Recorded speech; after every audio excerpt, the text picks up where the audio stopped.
میں بہک سکوں یہ مجال کیا،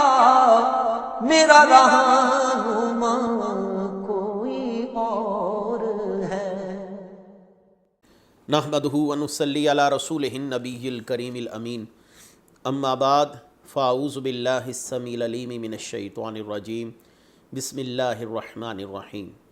قال اللہ تبارک و تعالی فی القرآن الحکیم، ان اللہ وملائکتہ یصلون علی النبی یا ایہا الذین آمنوا صلوا علیہ وسلموا تسلیما۔ الصلاۃ والسلام علیک یا رسول اللہ وعلی آلک واصحابک یا نبی اللہ۔ اللہ تعالیٰ کی حمد و ثنا حضرت محمد مصطفیٰ صلی اللہ علیہ وسلم اور آپ کے جمیع آل و اصحاب کی بارگاہ ناز میں درود و سلام کے نذرانوں کے بعد قابل صد تکریم و تعظیم میرے دینی اور یقینی دوستوں، بزرگوں اور بھائیوں، تفسیر اعجاز القرآن کے اگلے درس کے ساتھ حاضر خدمت ہیں، اور آج انشاءاللہ العزیز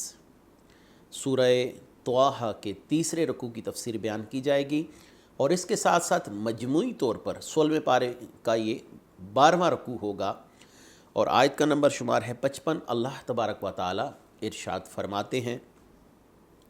منہا خلقناکم وفیہا نعیدکم ومنہا نخرجکم تارۃ اخری۔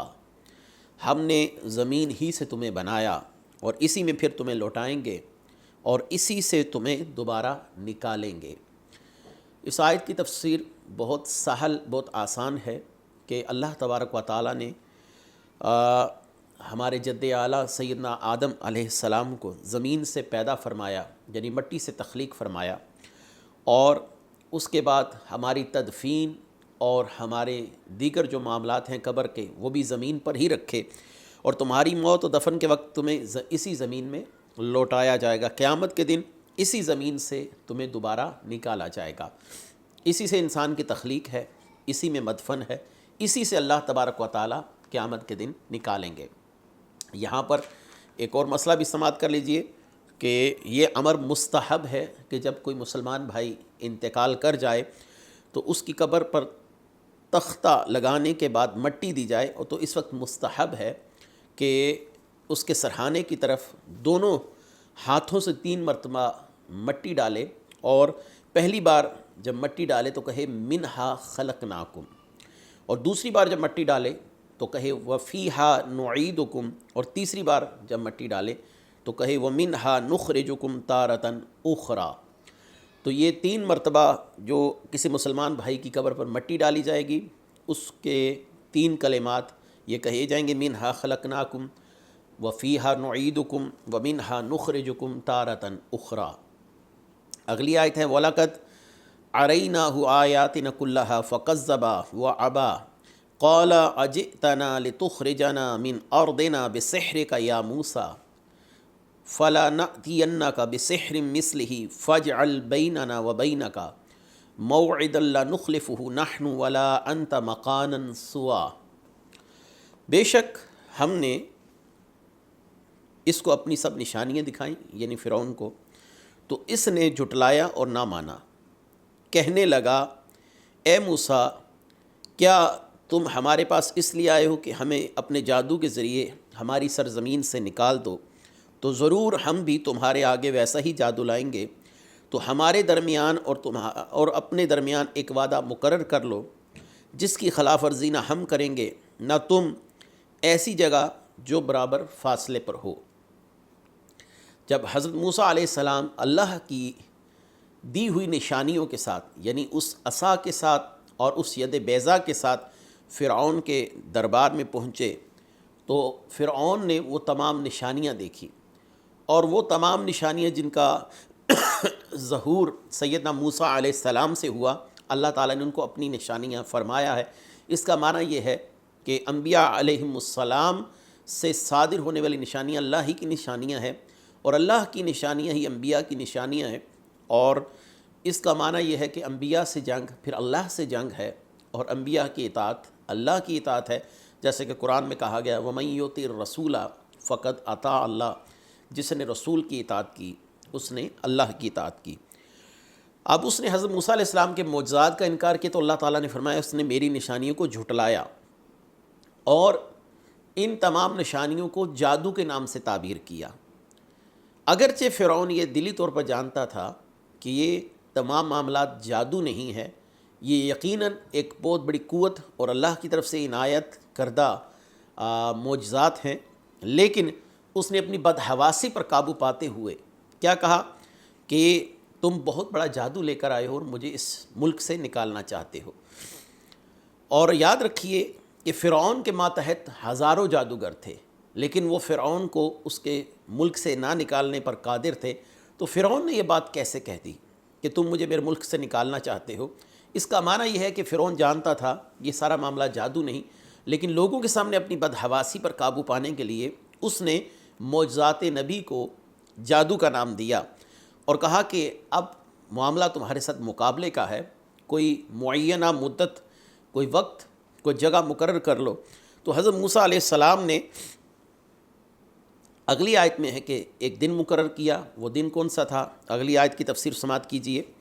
قال موعدکم یوم الزینۃ وان یحشر الناس ضحیٰ۔ موسیٰ نے فرمایا تمہارا وعدہ میلے کے دن کا ہے اور یہ کہ لوگ دن چڑھے جمع کر لیے جائیں۔ حضرت موسیٰ نے فرعون کو جواب دیتے ہوئے فرمایا کہ تمہارا وعدہ میلے کے دن کا ہے، اس دن یہ بھی ہونا چاہیے کہ لوگ دن چڑھے جمع کر لیے جائیں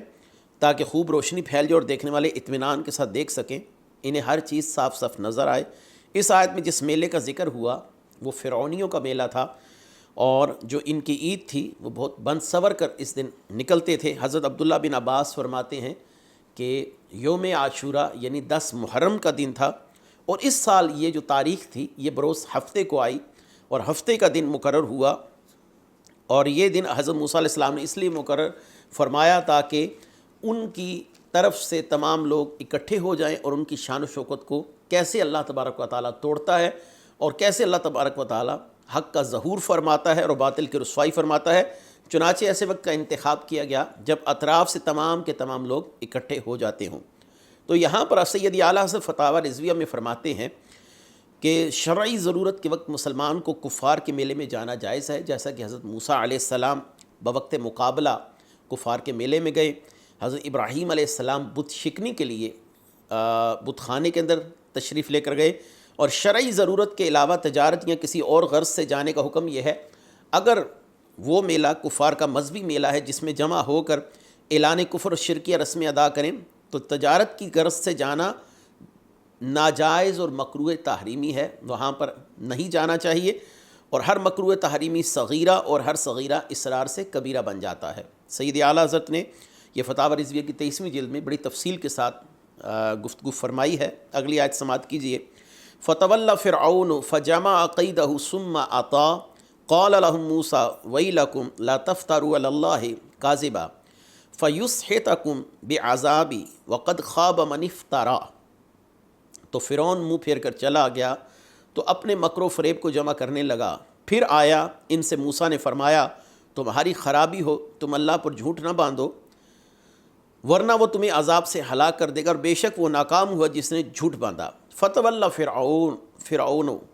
جب مقابلے کا دن طے ہو گیا تو فرعون منہ پھیر کر چلا گیا۔ اس نے مقابلے کے لیے کثیر تعداد میں جادوگروں کو اکٹھا کیا۔ جادوگروں کی جو تعداد ہے وہ مختلف تفاسیر نے مختلف بیان کی ہے، بعضوں نے 1200، بعضوں نے 72,000، بعضوں نے 70,000، یعنی مختلف تعداد، کثیر تعداد میں جادوگر اس میدان میں اترے، اور فرعون نے انہیں انعامات کا لالچ بھی دیا، حتیٰ کہ یہ بھی وعدہ کر لیا کہ اگر وہ حضرت موسیٰ علیہ السلام کو شکست دیتے ہیں تو انہیں اپنا مقرر بنا لے گا، اور اس کے ساتھ ساتھ انہیں فوج میں اعلیٰ عہدوں پر فائز بھی کرے گا۔ قال لهم موسیٰ ویلکم، اور ان سے موسیٰ نے فرمایا تمہاری خرابی ہو۔ جب فرعون اور اس کے جمع کردہ جادوگر مقابلے کے لیے پہنچ گئے تو حضرت موسیٰ علیہ السلام نے ان جادوگروں سے فرمایا کہ تمہاری خرابی ہو کہ کسی کو اللہ تعالیٰ کا شریک کر کے اس پر جھوٹ نہ باندھو ورنہ وہ تمہیں اپنے پاس موجود عذاب سے ہلاک کر دے گا۔ یہ حضرت موسیٰ علیہ السلام نے مقابلے سے پہلے انہیں ایک بار جذبہ خیر سگالی کے تحت نصیحت فرمائی، اور ساتھ ہی فرمایا بے شک وہ ناکام ہوتا ہے جو اللہ پر جھوٹ باندھتا ہے۔ اب جادوگروں نے جب یہ بات سنی کہ حضرت موسیٰ علیہ السلام تو دعوت توحید دے رہے ہیں تو وہ سمجھ گئے کہ آپ کا مقصد یہاں پر کوئی کرتب دکھانا نہیں ہے، آپ اللہ کے نبی ہیں۔ اگلی آیت کے پہلے الفاظ اس طرف اشارہ کریں، فتنازعوا امرہم بینہم واسروا النجویٰ، تو اپنے معاملے میں مختلف ہو گئے. اب جادوگر آپس میں مختلف ہو گئے، اختلاف کرنے لگے. کچھ کہنے لگے یہ تو جادو دکھانے کے لیے آئے ہیں، کچھ نے کہا نہیں، اگر یہ جادوگر ہوتے تو یہ ہمیں ایسی دعوت پیش نہ کرتے. تو یہاں پر ہے فتنازعوا امرہم بینہم واسروا النجویٰ قالوا ان ھذان لساحران یریدان ان یخرجکم من ارضکم بسحرہما ویذھبا بطریقتکم المثلی فاجمعوا قیدکم ثم اتوا صفا وقد افلح اليوم من استعلا. ترجمہ یہ ہے کہ تو وہ اپنے معاملے میں باہم مختلف ہو گئے اور انہوں نے چھپ کر مشورہ کیا، کہنے لگے بے شک یہ دونوں یقیناً جادوگر ہیں، یہ چاہتے ہیں کہ تمہیں تمہاری سرزمین سے اپنے جادو کے زور سے نکال دیں اور تمہارا بہت شرف و بزرگی والا دین لے جائیں. تو تم اپنا داؤ جمع کر لو، پھر صف باندھ کر آ جاؤ، بے شک آج وہی کامیاب ہوگا جو غالب آئے گا. جادوگروں کا آپسی اختلاف، اور اکثر جادوگروں کا کہنا یہ تھا کہ یہ اپنے جادو کے کرتب دکھانے کے لیے آئے ہیں اور ان کا مقصد یہ ہے کہ ہمیں یہاں سے ذلیل و رسوا کر کر نکال دیں اور خود اس جگہ پر حکومت کریں، حاکم بن جائیں. اور حضرت موسیٰ علیہ السلام اور حضرت ہارون علیہ السلام کے لیے ان کی ایک رائے یہ تھی کہ یہ دونوں جادوگر ہیں، یہ چاہتے ہیں کہ اپنے جادو کے زور سے ہم پر غالب آ جائیں، مصر سے ہمیں نکال دیا جائے اور جو ہمارا شرف و بزرگی والا دین ہے اس کو ختم کر دیں. تو اپنی اپنی صفیں باندھ لو تاکہ حضرت موسیٰ علیہ السلام سے مقابلہ کیا جا سکے. قالوا یا موسیٰ اما ان تلقی و اما ان نکون اول من القا. تو انہوں نے کہا موسیٰ آپ عصا ڈالیے یا پہلے ہم ڈالتے ہیں، یعنی اب یہ اجازت طلب کریں حضرت موسیٰ علیہ السلام سے کہ آپ پہلے اپنی عصا کو زمین پر رکھیں گے یا ہم اپنی رسیاں زمین پر پھینکیں. تو حضرت موسیٰ علیہ السلام سے ان کا یہ اجازت طلب کرنا، یہ ان کا ادب کرنا، اگلی آیات میں حضرت موسیٰ علیہ السلام کے ادب کی وجہ سے جو ان کو ایمان نصیب ہوا اس کا تذکرہ آ رہا ہے. تو یہاں سے یہ بات سمجھ لینی چاہیے کہ نبی کا ادب انسان کو ایمان کے اس کامل درجے تک پہنچا دیتا ہے کہ انسان ریاستوں اور صحبتوں سے ریاستوں سے، محنتوں سے، مشقتوں سے، عبادتوں سے، ذکر اذکار اور عہد و وظائف سے وہاں تک نہیں پہنچ سکتا جہاں تک اللہ تعالیٰ کے نبی کا ادب انسان کو پہنچا دیتا ہے. قال بل القوا فاذا حبالهم وعصيهم يخيل اليه من سحرهم انها تسعى فاوجس في نفسه خيفة موسى قلنا لا تخف انك انت الاعلى. موسیٰ نے فرمایا بلکہ تم ہی ڈالو. تو اچانک ان کی رسیاں اور لاٹھیاں ان کے جادو کے زور سے موسیٰ کے خیال میں یوں لگیں کہ وہ دوڑ رہی ہیں. تو موسیٰ نے اپنے دل میں خوف محسوس کیا تو ہم نے فرمایا ڈرو نہیں، بے شک تم ہی غالب ہو. تو جب جادوگروں نے اپنی رسیاں زمین پر پھینکی، اچھا یہاں پر ایک مسئلہ سمجھ لیجئے کہ معجزے میں اور جادو میں ایک بڑا واضح فرق ہوتا ہے، کیونکہ جادو میں چیزوں کی حیت اور حقیقت بدلتی نہیں ہے، صرف دیکھنے والے کے تخیلات جو ہیں وہ اس طرف چلے جاتے ہیں کہ یہ چیز ایسے ہے، یعنی جس کو نظر بندی کہا جاتا ہے. جبکہ معجزے میں کسی چیز کی جنس اور حقیقت ہی بدل جاتی ہے. تو ہمیں یہ بات کہاں سے پتہ چلی؟ وہ یہاں سے پتہ چلی یخیل الیہ. تو انہوں نے جو لاٹھی اپنی رسیاں زمین پر پھینکی تو وہ ان کے خیال میں گویا دوڑتی ہوئی معلوم ہوئی، یعنی حقیقت میں ان کی حقیقت نہیں بدلی. یہاں پر الفاظ یخیل الیہ من سحرہم ہے، انہا تسعی، گویا کہ وہ بھاگ رہی ہیں. حقیقت میں وہ بھاگ نہیں رہی تھی، وہ اپنی ہی جگہ پر اپنی اصلی صورت میں موجود تھی، صرف دیکھنے والوں کو ایک نظر کا فریب تھا جو نظر آ رہا تھا. فاوجس فی نفسہ خیفۃ موسیٰ، تو موسیٰ نے اپنے دل میں خوف محسوس کیا. یہاں پر اس خوف کے حوالے سے دو تفسیریں بیان کی گئی ہیں. ایک تو یہ ہے کہ انبیاء علیہم السلام ان پر تمام عوارضات بشریہ لاحق ہوتے ہیں، تو حضرت موسیٰ علیہ السلام پر اس کا اثر ہوا اور نبی پر جادو کا اثر ہو سکتا ہے وقتی طور پر، جیسے بیماری کا عارضہ لاحق ہوتا ہے. انبیاء علیہم السلام کو ان تمام عوارضات بشریہ سے گزرنا پڑتا ہے کیونکہ وہ بہرحال بشر ہوتے ہیں، اگرچہ عام لوگوں جیسے نہیں ہوتے، لیکن یہ تمام چیزوں کے اثرات اللہ تعالیٰ کے اذن سے ہیں، اللہ تبارک و تعالیٰ کے چاہنے سے ہیں. فاوجس فی نفسہ خیفۃ موسیٰ، حضرت موسیٰ علیہ السلام کو وہ رسیاں گویا کہ بھاگتے ہوئے سانپ معلوم ہوئے. تو یہاں پر ایک تفسیر یہ بھی کی گئی کہ حضرت موسیٰ علیہ السلام کو جو خوف محسوس ہوا وہ یہ کہ لوگ اس بات کو فوراً تسلیم نہ کر لیں کہ جادوگر غالب آ گئے ہیں اور وہ میرے اس معجزے کو دیکھے بغیر ہی نہ چلے جائیں۔ ایک تفسیر تو یہ بھی کی گئی ہے۔ تو اللہ تعالیٰ نے حضرت موسیٰ علیہ السلام کو تسلی دی، قُلْنَا لَا تَخَفْ إِنَّكَ أَنْتَ الْأَعْلَىٰ، آپ مت ڈریے، گھبرائیے، پریشان نہ ہوں، بے شک آپ ہی غالب ہیں، یعنی آپ ہی ان پر غالب آئیں گے۔ وَأَلْقِ مَا فِي يَمِينِكَ تَلْقَفْ مَا صَنَعُوا إِنَّمَا صَنَعُوا كَيْدُ السَّاحِرِ وَلَا يُفْلِحُ السَّاحِرُ حَيْثُ أَتَىٰ، اور تم بھی اسے ڈال دو، یعنی جو عصا آپ کے ہاتھ میں ہے، جو تمہارے دائیں ہاتھ میں ہے، وہ ان کی بنائی ہوئی چیزوں کو نگل جائے گا،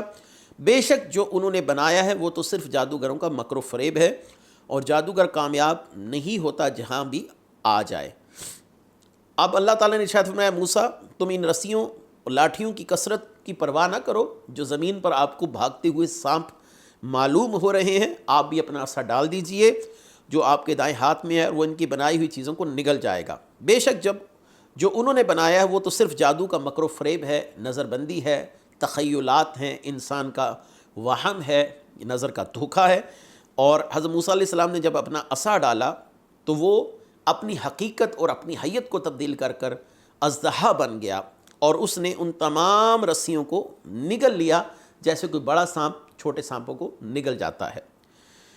یہ وہ معجزہ تھا جسے جادوگروں نے دیکھ لیا کہ اس چیز کی حقیقت ہی تبدیل ہو گئی۔ یہ تو اللہ تعالیٰ کی طاقت ہے، اللہ کی قدرت ہے، نبی کا معجزہ ہے، ہم اس کا مقابلہ نہیں کر سکتے۔ فَأُلْقِيَ السَّحَرَةُ سُجَّدًا قَالُوا آمَنَّا بِرَبِّ ہارون وموسیٰ، تو سب جادوگر سجدے میں گرا دیے گئے، وہ کہنے لگے ہم ہارون اور موسیٰ کے رب پر ایمان لائے۔ چونکہ جادوگر اس تمام صورتحال کو بخوبی جان گئے تھے اور اپنے جادو کی حقیقت کو بھی سمجھتے تھے، یہ صرف تخیلاتی معاملہ ہے، دیکھنے میں ایسا نظر آ رہا ہے لیکن چیزیں اپنی حقیقت تبدیل نہیں کر پائیں۔ لیکن حضرت موسیٰ علیہ السلام کے عصا نے اپنی حقیقت کو تبدیل کیا، اس کی حیت تبدیل ہو گئی اور اس نے اژدہا بن کر تمام رسیوں کو نگل لیا۔ تو انہوں نے جب یہ معجزہ دیکھا تو وہ سمجھ گئے کہ حضرت موسیٰ علیہ السلام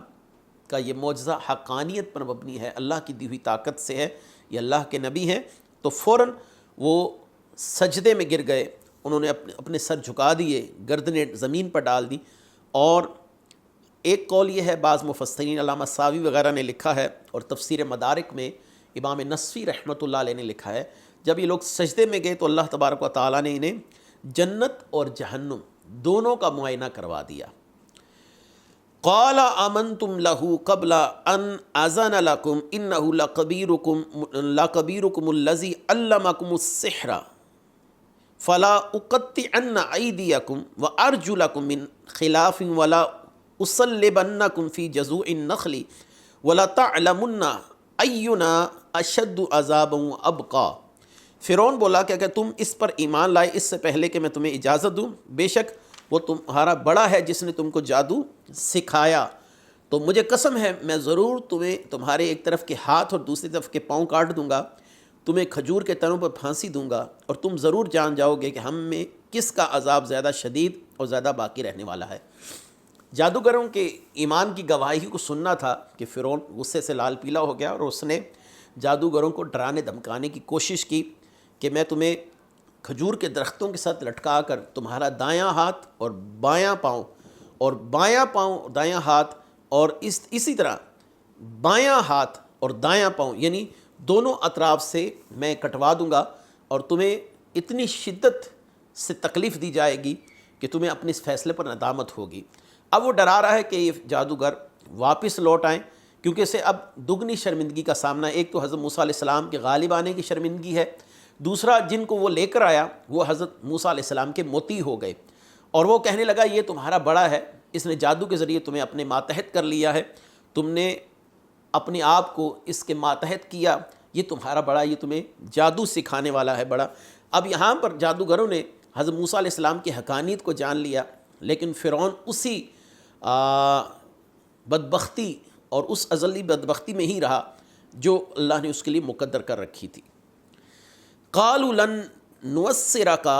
على ما جاءنا من البينات والذين فطرنا فاقض ما انت قاضي انما تقضي هذه الحياة الدنيا۔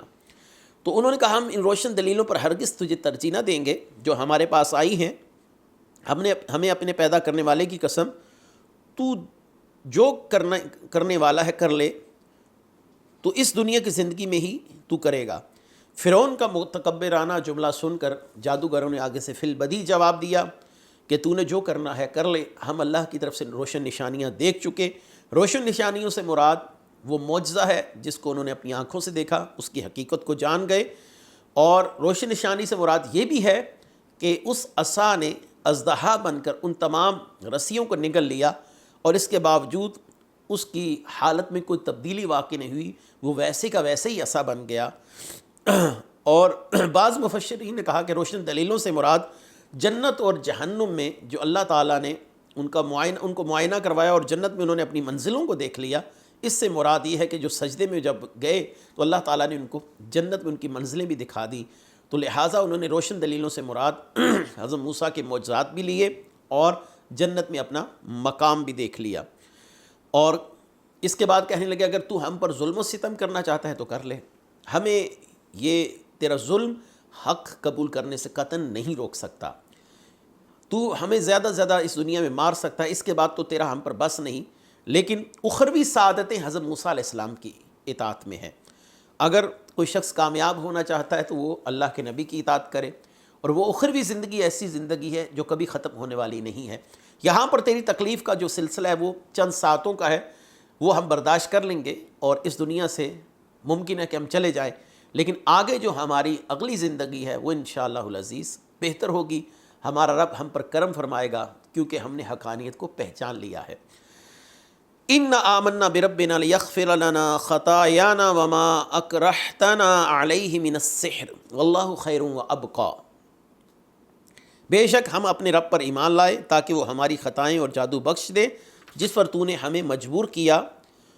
اور اللہ بہتر ہے اور سب سے زیادہ باقی رہنے والا ہے۔ جادوگرن کا بے شک ہم ایمان لے آئے رب پر، اور جب انسان ایمان قبول کرتا ہے تو اللہ تبارک و تعالیٰ کے محبوب نبی صلی اللہ علیہ وسلم نے فرمایا کہ اسلام تمہارے پچھلے گناہوں کو مٹانے والا ہے۔ یہاں پر بھی انہوں نے وہی بات کی کہ وہ ہماری خطائیں بخش دے گا، اور وہ جادو بھی جس پر تو ہمیں حضرت موسیٰ علیہ السلام کے مقابلے میں لا کر کھڑا کر دیا، ہمیں مجبور کیا کہ ہم تیری اطاعت کریں، تیرے مقرب ہو جائیں، اب ہم پہچان گئے ہیں کہ وہ اللہ کے برحق نبی ہیں۔ فرعون نے جادوگروں کو جو جادو پر مجبور کیا تھا، اس کے بارے میں بعض مفسرین نے یہ بات کہی ہے کہ فرعون نے جب جادوگروں کو حضرت موسیٰ کے ساتھ مقابلہ کرنے کے لیے بلایا تھا تو جادوگروں نے فرعون سے کہا تھا کہ ہم موسیٰ علیہ السلام کو سوتا ہوا دیکھنا چاہتے ہیں، کیونکہ جب جادوگر سو رہا ہو تو اس کا جادو جو ہے وہ معطل ہو جاتا ہے۔ تو فرعون اور ان جادوگروں نے حضرت موسیٰ علیہ السلام کو جب سوتے ہوئے دیکھا تو آپ کا عصا آپ کا پہرا دے رہا تھا۔ یہ دیکھ کر جادوگروں نے فرعون سے کہا کہ حضرت موسیٰ جادوگر نہیں ہے، کیونکہ جادوگر جب سوتا ہے تو اس وقت اس کا جادو کام نہیں کرتا، مگر فرعون نے انہیں جادو کرنے پر مجبور کیا، اور انہیں مجبور کر کر حضرت موسیٰ علیہ السلام کے سامنے لا کر بٹھا دیا۔ اب وہ اس مجبوری کا تذکرہ کریں کہ تو ہمیں مجبور کر کے لایا تھا۔ إِنَّهُ مَنْ يَأْتِي رَبَّهُ مُجْرِمًا فَإِنَّ لَهُ جَهَنَّمَ لَا يَمُوتُ فِيهَا وَلَا يَحْيَا وَمَنْ يَأْتِهِ مُؤْمِنًا قَدْ عَمِلَ الصَّالِحَاتِ فَأُولَٰئِكَ لَهُمُ الدَّرَجَاتُ الْعُلَىٰ جَنَّاتُ عَدْنٍ تَجْرِي مِنْ تَحْتِهَا الْأَنْهَارُ خَالِدِينَ فِيهَا وَذَٰلِكَ جَزَاءُ مَنْ تَزَكَّىٰ۔ بے شک جو اپنے رب کے حضور مجرم ہو کر آئے گا تو ضرور اس کے لیے جہنم ہے جس میں نہ مرے گا نہ چین سے زندہ رہے گا۔ جو اس کے حضور ایمان والا ہو کر آئے گا تو اس نے نیک اعمال کیے ہوں گے تو ان کے لیے بلند درجات ہیں، ہمیشہ رہنے کے باغات ہیں جن کے نیچے نہریں جاری ہیں، بے شک ہمیشہ ان میں رہیں گے، اور یہ اس کی جزا ہے جو پاک ہوا۔ یہ اب جادوگروں کا اگلا کلام ہے، اور وہ اگلا کلام کیا ہے کہ جس نے اللہ کی اطاعت کی اور اللہ تبارک و تعالیٰ اس سے راضی ہوا، اس کا معاملہ جدا ہوگا۔ جو اللہ کی بارگاہ میں مجرم بن کر آیا اس کا معاملہ جدا ہوگا، اس کے لیے جہنم ہے، اللہ کے اطاعت گزاروں کے لیے جنت ہے۔ یہاں پر ایک سوال، بڑا اہم سوال پیدا ہوتا ہے۔ جادوگر جو ساری زندگی فرعون کو رب مانتے رہے، ساری زندگی گمراہی اور شرک کی ضلالتوں میں گھومتے رہے، آج وہ اتنی معرفت کی باتیں کیسے کر رہے ہیں؟ ابھی اسلام قبول کیا، جنت اور جہنم کے معاملے کو بھی جان لیا، جنت کن لوگوں کے لیے ہے، جہنم کن لوگوں کا ٹھکانہ ہے، پھر اللہ تعالیٰ کے اطاعت گزاروں کا انجام کیا ہونا چاہیے، کیا ہوگا، اور جہنم میں جو لوگ جائیں گے ان کا انجام کیا ہوگا، یہ ساری باتیں ان جادوگروں کو کیسے معلوم ہوئی؟ تو یہاں پر حکیم الامت مفتی احمد یار خان نعیمی رحمۃ اللہ علیہ اپنی تفسیر نور العرفان میں بڑا ہی دقیق نقطہ بیان فرماتے ہیں۔ وہ کہتے ہیں کہ اصل میں نبی کی صحبت نے سب سے پہلے انہیں مومن بنایا، اور ایک ہی ساتھ میں وہ مومن سے صحابی بنے، اور صحابی بننے کے بعد اللہ تعالیٰ نے ان کے سینوں کو ایمان کی معرفت سے بھر دیا۔ تو یہ سب نبی کی نگاہ کا فیضان ہے کہ نبی کی نگاہ انسان کو کہاں سے کہاں تک لے جاتی ہے۔ ایک وہ شخص جس نے رسول اللہ صلی اللہ علیہ وسلم کو دیکھا حالت ایمان پر، چاہے وہ ایک ساعت کے لیے ہے، جس کو آپ 1 سیکنڈ کہتے ہیں، 2 سیکنڈ کہتے ہیں، 1 منٹ کہتے ہیں، 1 ساعت کے لیے ہے، اور اس شخص کا انتقال اسی حالت پر ہوا۔ دنیا کے بڑے بڑے فقہاء، علماء، مفسرین، مجتہدین، شارحین، حدیث کے علماء اس شخص کی گرد راہ کو نہیں پا سکتے۔ کیوں؟ کیونکہ اسے نبی کی معرفت سے ایمان ملا، اس نے نبی کا دیدار کیا، اور نبی کے دیدار سے اس کے سینے میں اللہ تعالیٰ نے ایسی معرفت کو منور فرما دیا کہ بعد میں آنے والے جتنا مرضی کسب کر لیں وہاں تک نہیں پہنچ سکتے۔ تو جادوگروں پر اللہ تعالیٰ کا جو انعام ہوا بذریعہ حضرت موسیٰ علیہ السلام، پہلے مومن ہوئے، پھر صحابی ہوئے، پھر ایمان کی معرفت سے ان کے سینے بھر گئے، اور اس حال پر اس دنیا سے گئے کہ اللہ ان سے راضی تھا اور وہ اللہ سے راضی ہو گئے۔ تو آج کر کو ہمارا یہیں پر ختم ہوا، اور انشاءاللہ العزیز اگلے درس کے ساتھ پھر حاضر خدمت ہوں گے، جس میں بنی اسرائیل کے واقعات کا تذکرہ کیا گیا۔ وآخر دعوانا ان الحمدللہ رب العالمین۔ میں بہک سکوں یہ مجال کیا میرا رہا